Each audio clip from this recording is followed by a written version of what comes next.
अस्सलाम वालेकुम एवरीवन। मैं आज ह्यूस्टन में हूँ, मेरे साथ सलमान है और मेरे हाथ के अंदर ये बुक है थिंक एंड ग्रो रिच। और आज हम लोग इसके ऊपर बात करने जा रहे हैं कि किस तरह से ये अमेरिकन इकॉनमी जो है ये काम करती है और किस तरह सलमान हमें बताएंगे कि हर माह अमेरिका में कितने मिलियनर्स जो हैं उनके अंदर इजाफा होता है और वो ऐसा क्या काम करते हैं कि वो ये सब कर पाते हैं। तो ये जी बुक है नेपोलियन हिल की और इसने अमेरिका के अंदर no doubt millions and millions of billionaires बल्कि बिलियनर्स क्रिएट किए हैं। तो जी वेलकम सलमान। अस्सलाम वालेकुम। वालेकुम अस्सलाम। अच्छा सलमान, यहाँ पर हम लोग इसके कुछ चैप्टर्स हैं तो मैं चाहूँगा, मैंने अपने कंपनी के अंदर इस बुक को थिंक एंड ग्रो रिच को मैंडेटरी करार दे दिया कि जो कोई भी कंपनी में आना चाहता है, काम करना चाहता है, इंटर्नशिप करना चाहता है या जॉब कर रहा है तो उसके लिए ये बुक पढ़ना ज़रूरी है। तो इस बुक के अंदर जो चीज़ें हम लोग आज सलमान से रहनुमाई कर लेना चाहेंगे, क्योंकि ये एक माशाल्लाह सक्सेसफुल एंटरप्रेन्योर है और बड़े अरसे से अमेरिका में सेटल्ड है और ई कॉमर्स के अंदर माशाल्लाह कई सक्सेसफुल स्टोरीज़ हैं इनकी।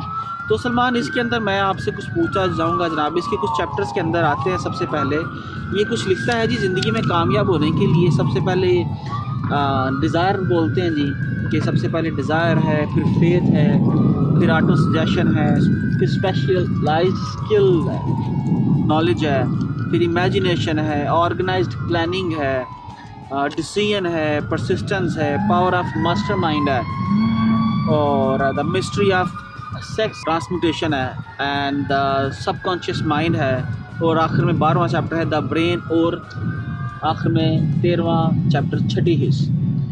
तो शायद सब हम लोग डिस्कस तो ना कर सकें इस पूरी बुक को आज। तो हम लोग सलमान डिज़ायर से शुरू करते हैं कि आपने मतलब आपके अब्बा जो है आपको ग्रेजुएशन करवाना चाहते थे और आपने मतलब किस तरह से आपके अंदर ऐसी क्या फीलिंग थी, वो क्या हुआ कि आपने ये सारा ई कॉमर्स के बिजनेसेस किए और आप जहाँ पर हो वहाँ पर पहुँचे और हमारी आने वाली जो नस्ल है, जो पाकिस्तान में लोग हैं, उन्हें क्या करना है वहाँ पर पहुँचने के लिए अपनी ज़िंदगी में कामयाब होने के लिए। Very good question. क्या कहते हैं, मेरे early years of life when I was third year into my college, मेरे वालिद साहब को बहुत गुस्सा चढ़ा क्योंकि मैंने उनको कहा कि मैंने कॉलेज फिनिश नहीं करना क्योंकि मेरे पास बिज़नेस की एक अपॉर्चुनिटी थी। अच्छा, आपने स्ट्रेट अवे कहा आपने कॉलेज फिनिश नहीं करना।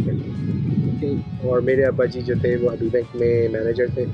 सारी ज़िंदगी उन्होंने किसी कंपनी के लिए काम किया, किसी और कंपनी को रिच किया।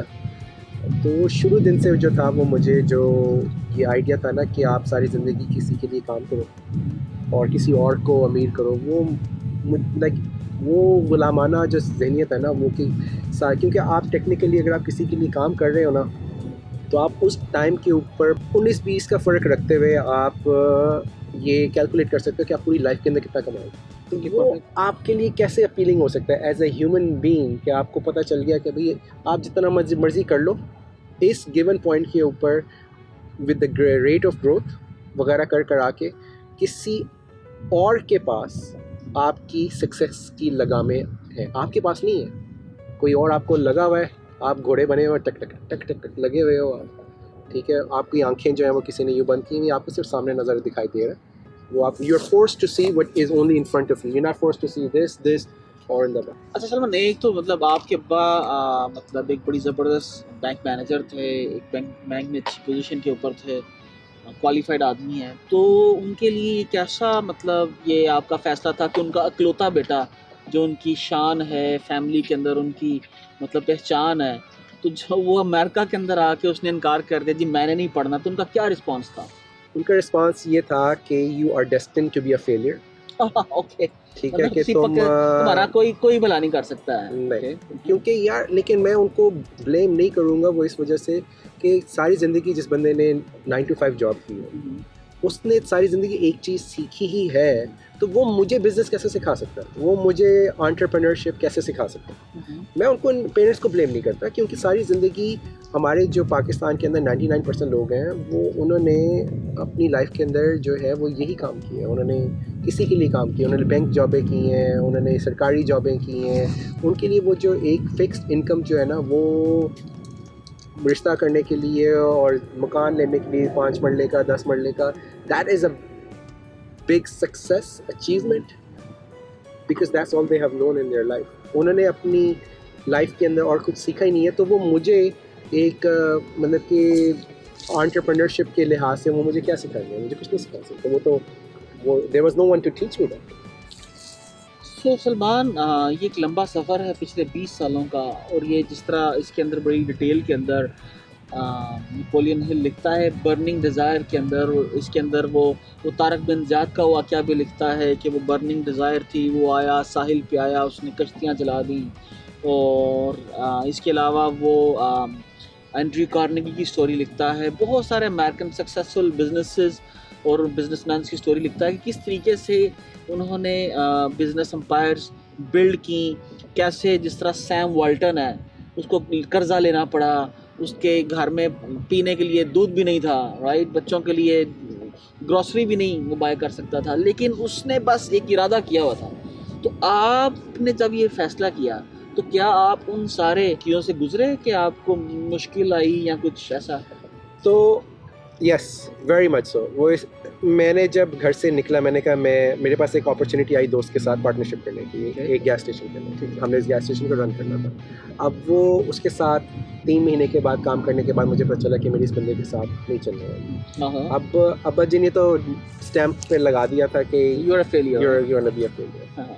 अब मेरे पास चॉइस ये थी कि मैं उसको जाके उनको प्रूव राइट कर देता कि यार चलो, मैं अब जाके जो आपने कहा था आप सही है, मैं पैरी पहना उन जाके मैं कॉलेज डिग्री वगैरह। वो मेरे ख्याल से आप यही रहे होंगे कि आज या कल ने आप वापस। हाँ बिल्कुल, वो तो 100% था, वो तो 100% ये था कि तो उस that time it was my desire to prove him wrong, that was my motivation कि मैं उनको पूरी तरह किसी भी तरह प्रूव रॉन्ग हूँ। उस टाइम पे मैंने अपने दोस्त को कहा कि यार ये जो गैस स्टेशन के ऊपर कमरा है जिसके ऊपर मैं रहता हूँ भी फ्री में, क्योंकि पार्टनरशिप थी, ये तो मुझे अच्छा, घर नहीं आते थे? ना मैं 90 मील दूर घर से न्यू जर्सी में मूव हो गया था। तो वो तो दैट इज वाज माय, वो एक पहला स्टेप था मेरी लाइफ के अंदर, बहुत बड़ा स्टेप था, to get out of the house, to get out of my comfort zone.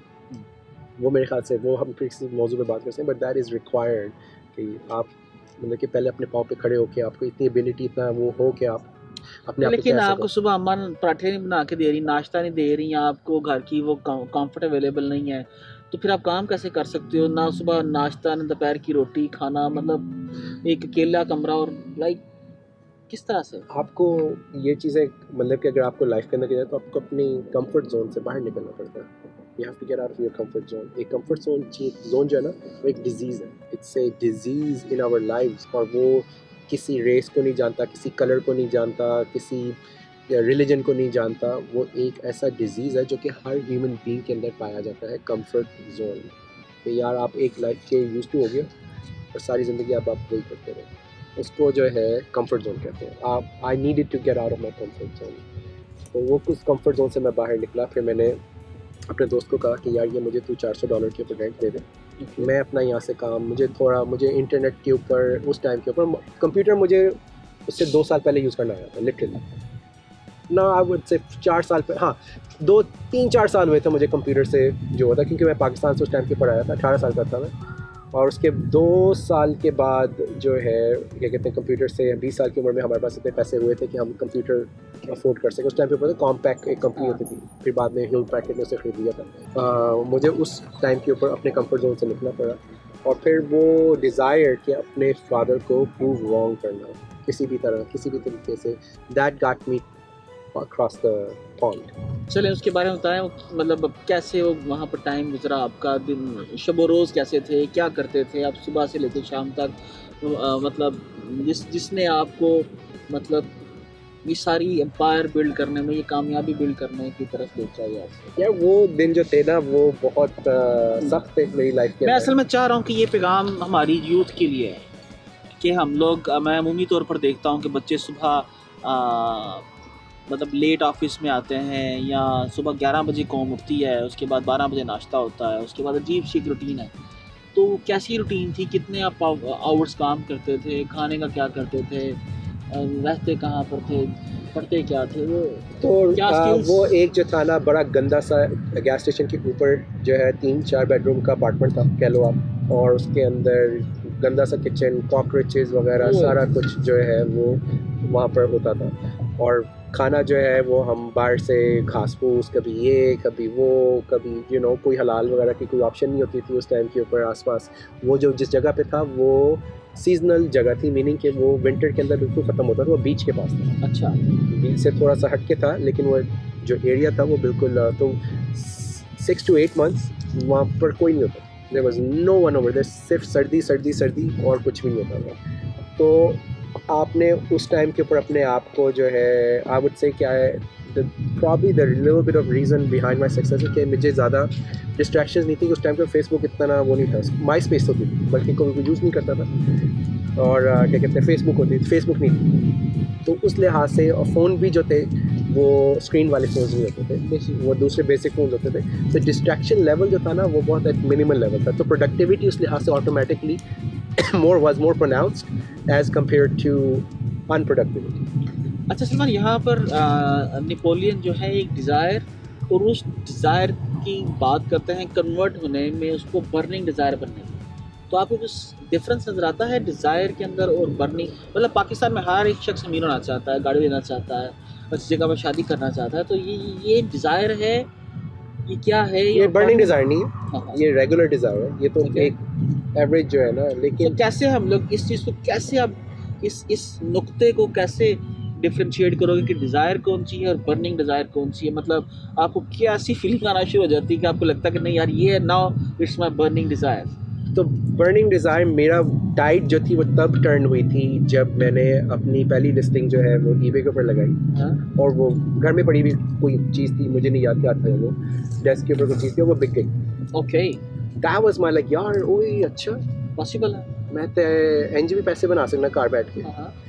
तो वो that was my turning point, that was my. फिर उसके बाद मैंने कहा यार ये तो बड़ी अच्छी बात है, सर्दी बाहर इतनी पड़ी हुई है, बाहर कक्कर पड़ रहा है बाहर, मैं अपने आराम से कमरे में बैठा हूँ, तो मैं कमरे में बैठ के, इसका मतलब है पैसे, अगर मैंने आज ये एक चीज़ बेची है तो मैं और भी चीज़ें बेच सकता हूँ।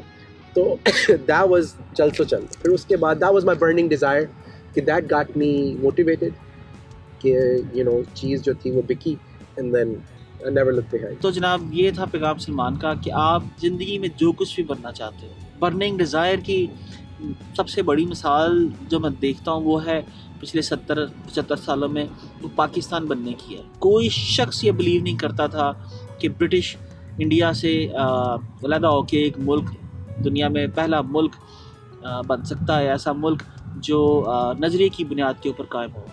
कोई शख्स नहीं समझता था कि वो एक, आज 25 दिसंबर है, बाबा कौम का आज पैदाइश का दिन है।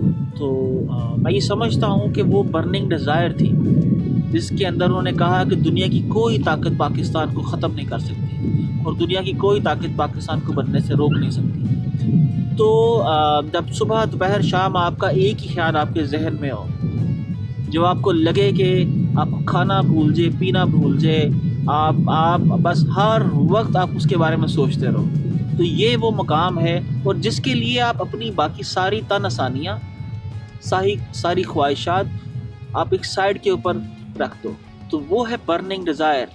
ये वो मुकाम है कि जब ये मुकाम आता है तो तारक बिन ज़ियाद जो है वो उस एक ही चॉइस रखते हैं कि सारी कश्तियों को आग लगा देते हैं और उन्हें बोलते हैं कि तुम्हारे पास एक ही चॉइस है, या तो तुम फतह कर लो या फिर तुम मारे जाओगे।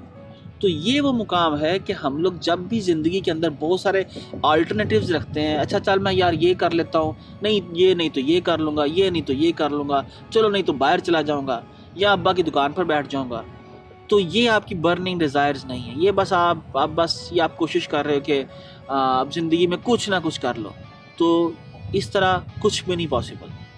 तो जो आप मेरे ख्याल से तो आप सेकंड वे आउट रखो ही ना, सफाई फाड़ दो, बस ज़िंदगी में ये करना है, उसको आप उसको फ़ैसला कर लो और उसके बारे में एक एक स्टेप बढ़ाना शुरू कर दो। जिस तरह सलमान को पहली कामयाबी मिली और उसने सब कुछ बदल दिया, तो आप ये देखो कि सबसे पहले जिस भी फील्ड में आप आना चाहते हो, वो छोटी सी कामयाबी क्या है जो आपको मिले, ताकि आपको वो मोटिवेशन मिले जो आपको ज़िंदगी में अगले फ़ैसले करने के लिए आसानी दे सके। तो जनाब हम लोग इसके बाद डिस्कस करेंगे कि ये फ़ेथ क्या है।